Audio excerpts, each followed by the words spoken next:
திரு சுமந்த்.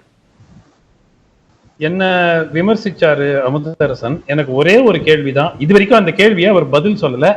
கொடுத்த தேர்தல் வாக்குறுதி நேரலை ஆஃப் அசம்பிளி, சட்டப்பேரவை நிகழ்வுகளை நேரலை செய்வீர்களா மாட்டீர்களா, இல்ல ஏமாத்துறதுக்கு கொடுத்த ஒரு வாக்குறுதியா, அது எப்ப செய்வீங்க? அந்த கேள்விக்கு பதில் சொல்லுங்க மக்களுக்கு.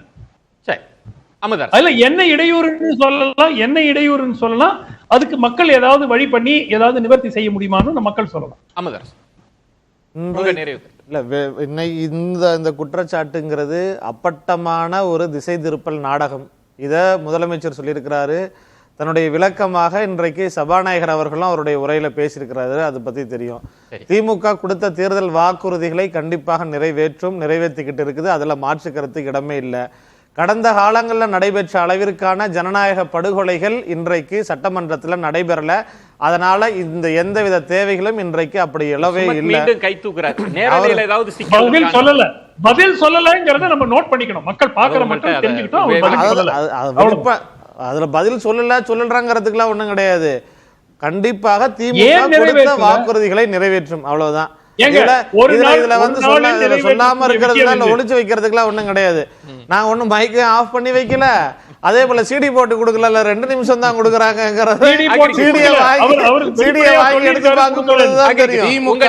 அறிக்கையில் கொடுத்த 525 வாக்குறுதிகளில் 10% வாக்குறுதிகளோட 10% கூட இதுவரை நிறைவேற்றவில்லை. யோகியதை பற்றி திமுக பேசக்கூடாது, ஜனநாயகத்தை பற்றி அவர்கள் பேசக்கூடாது. 1989ஆம் ஆண்டு நடைபெற்ற சட்டமன்றத்தில்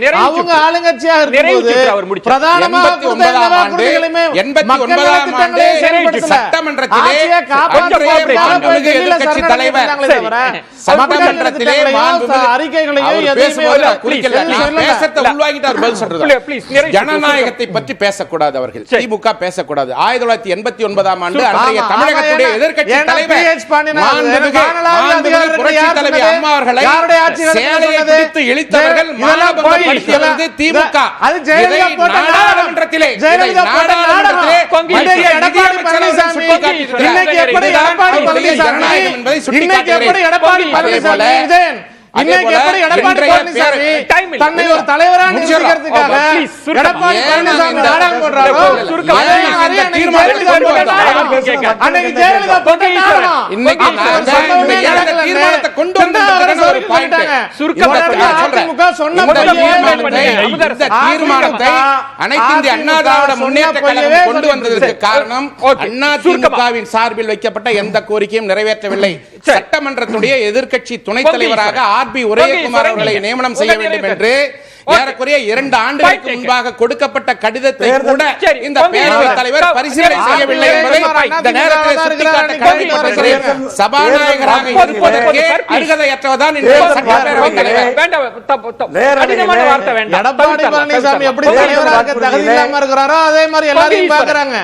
என்னையா ஜெயலலிதா போட்ட நாடகம் மாதிரி நீ எடப்பாடி நாடகம் போடுறாரு.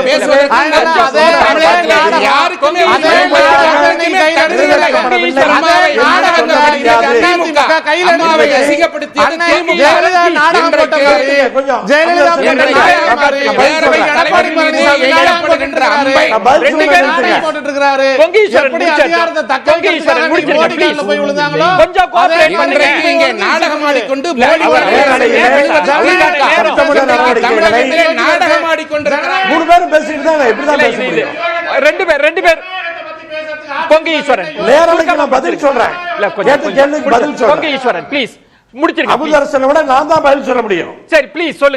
நேரலையை பொறுத்தவரை தேர்தல் வாக்குறுதியை முழுமையாக நிறைவேற்றவில்லை என்று வேண்டுமானால் சொல்லலாம். ஆனால் ஆரம்பிக்கவே இல்லை என்று சொல்ல முடியாது. இன்றைக்கு வினாக்கள் விடைகள் நேரடியாக ஒளிபரப்பப்படுகிறது. கவன ஈர்ப்பு தீர்மானங்கள் நேரடியாக ஒளிபரப்பப்படுகிறது. முதலமைச்சர் அறிவிக்கிற 110 அறிவிப்புகள் நேரலையாக இன்றைக்கு ஒளிபரப்பப்படுகிறது. 0 ஹவர் அது நேரலையாக ஒளிபரப்பப்படுகிறது. இந்த டிபேட் மட்டும்தான் இன்னும் ஒளிபரப்பப்படாமல் இருக்கிறது. அதை ஒளிபரப்புவோம் என்று சொல்லி இருக்கிறார்கள். ஒன்னே சுமன் சி ராமன் அவர்கள் அந்த புகழ்ச்சி எல்லாம் இன்னும் நடக்கிறது என்பது போல பேசினார். ஆனால் இன்றைக்கு கிடையாது. முதலமைச்சர் அவர்கள் யாராவது அவர்கள் கட்சியினுடைய உறுப்பினர் புகழ்ந்து பேசினால் உடனடியாக அதை தடுத்து நிறுத்தக்கூடியவராக இன்றைக்கு முதலமைச்சர் இருக்கிறார். பல முறை அதை செய்திருக்கிறார். அதே போல திமுக சட்டமன்ற உறுப்பினர்கள் பல முறை சபாநாயகர் தங்களுக்கு நேரம் கொடுப்பதில்லை சொல்லியிருக்கிறார்கள். சட்டமன்ற உறுப்பினர்களுக்கு அவர் நடுநிலையோடு நடந்து கொள்வதாக ஆளும் கட்சியின் சார்பிலே சொல்லப்பட்டது. கூடுதல் நேரம் போயிட்டு இருக்கு. ஆசிரியராக இருக்கின்ற பேரவைத் தலைவர் படித்த பள்ளியிலே எங்களுடைய மாண்புமிகு எதிர்க்கட்சி தலைவர் அவர்கள் தலைமை ஆசிரியர்களாக ஹெட்மாஸ்டராக இருந்தவர் என்பதை நான் பதிவு செய்ய விரும்புகிறேன். நன்றிகளை தெரிவித்துக் கொள்கிறேன். மற்றொரு தலைப்பில் சந்திக்கலாம்.